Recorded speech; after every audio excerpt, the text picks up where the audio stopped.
Welcome to One Chapter, One Thought. I'm Pastor Chris from Lincraft Bible Church in New Jersey, and every weekday I read one chapter of the New Testament and offer one brief devotional thought. Today's reading is from the book of 1 Corinthians, chapter 10. For I do not want you to be unaware, brethren, that our fathers were all under the cloud and passed through the sea. All were baptized into Moses in the cloud and in the sea, and all ate the same spiritual food, and all drank from the same spiritual rock, for they were drinking from a spiritual rock which followed them, and the rock was Christ. Nevertheless, with most of them God was not well pleased, for they were laid low in the wilderness. Now, these things happened as examples for us, so that we would not crave evil things like they also craved. Do not be idolaters as some of them were, as it is written, the people sat down to eat and drink, and they stood up to play, nor let us act immorally as some of them did, and 23,000 fell in one day. Nor let us test the Lord as some of them did, and were destroyed by the serpents. Nor grumble as some of them did, and were destroyed by the destroyer. Now these things happened to them as an example, and they were written for our instruction, upon whom the ends of the ages have come. Therefore let him who thinks he stands take heed, so that he does not fall. No temptation has overtaken you, but as such as is common to man. But God is faithful, who will not allow you to be tempted beyond what you are able, but with the temptation, he will provide a way of escape also, so that you will be able to endure it. Therefore, my beloved, flee from idolatry. I speak to you as wise men. You judge what I say.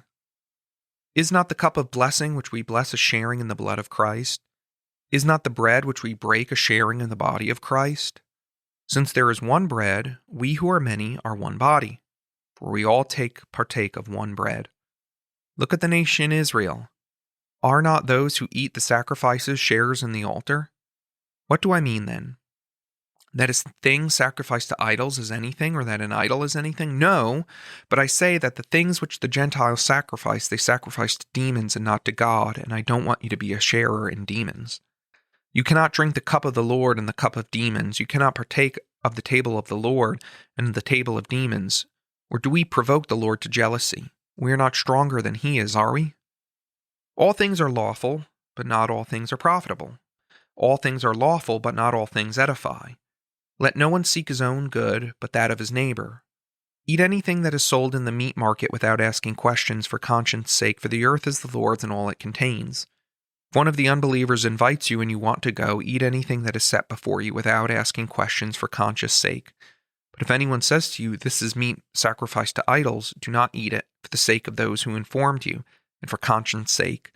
I mean not your own conscience, but for the other man's, for why is my freedom judged by another's conscience?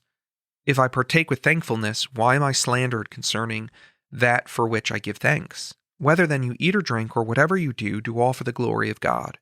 Give no offense either to Jews or Greeks or to the church of God, just as I please all men in all things, seeking not my own profit, but the profit of the many, that they may be saved.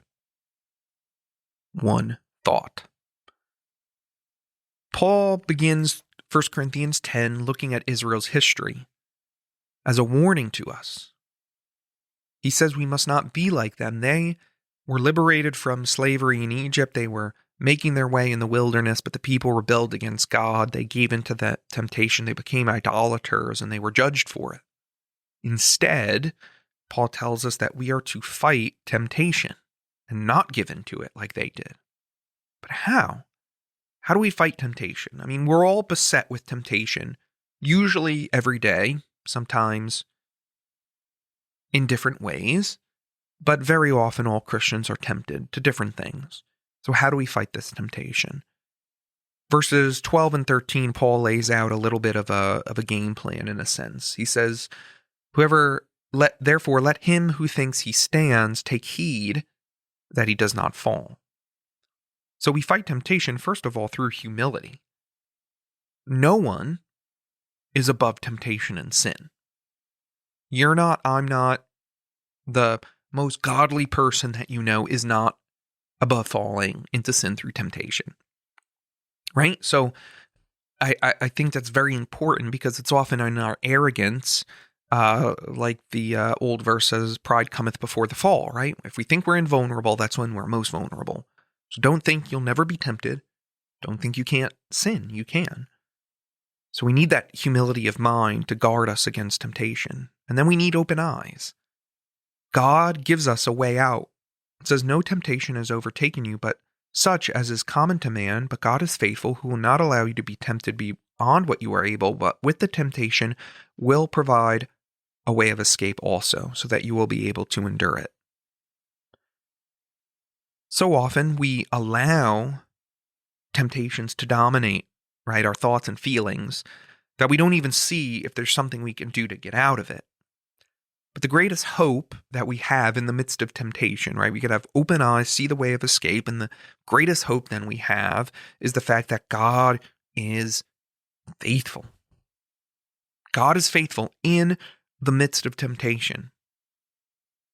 He does not allow any temptation in which we would inevitably fall. He puts limits on it, and he also provides a way of escape.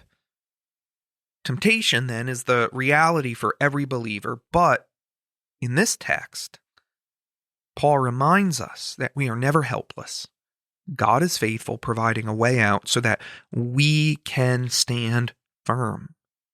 The key is humility, knowing that we are vulnerable without God. But God is strong enough to protect us, so run to him today.